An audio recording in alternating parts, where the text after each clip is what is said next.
አንድ አይነት ህይወት ለአመታት አንድ አይነት ምሽት ለአመታት ማሳለፍ በራሱ ቦሪንግ አይሆንም አይሰለችም የሚል ለብቻ ሆነህ ማለት ነው እኔ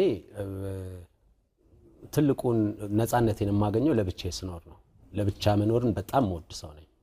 ጓደኞቼ ቤት አይመጡም በጣም ሲሪየስ ነገር ከሌለ በስተቀር እኔም ብዙ አልወጣም ከቤት እና በጣም ብቻዬን መኖር በጣም ወዳለሁ ስለዚህ ሰራተኛ ለምሳሌ ስቀጥር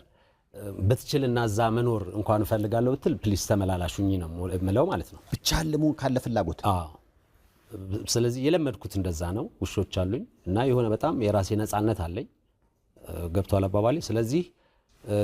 ቱርም ሳረግ ምንም እንደዚህ ብቻዬን በመሆኔ ሆድ አይበሰኝም እንደዛ አይነት ልምድ የለኝም እንዳልኩ ደግሞ በጣም በወጣትነት እድሜ ነው ለብቻዬ የወጣሁት ማለት ነው 19 ዓመቴ ምናምን 20 ዓመቴ ለብቻ መኖር ጀምሬያለሁ ገባ አባባሌ ስለዚህ ያንን ነፃነት በጣም ወደዋለሁ በዛ ደረጃ እንትን አይደለም ዋው ምናልባት አንዱ ምክንያት ሊሆን ይችላል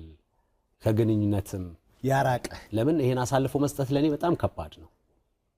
ስለዚህ በጣም የሚገርም ግንኙነት እንዳልኩ ልብ ለልብ እንደዛ አይነት ነገሮች እኮ ተፈጥረው ያውቃሉ ህይወቴ ላይ ገብቷል አባባሌ ስለዚህ ምናልባት ወደሚቀጥለው ደረጃ ይሄ ትዳር ወደምትለው ያን ነገር እንትን አላል ነው ይሆናል ማለት ነው ገባ ግን ለኔ ያን ነፃነት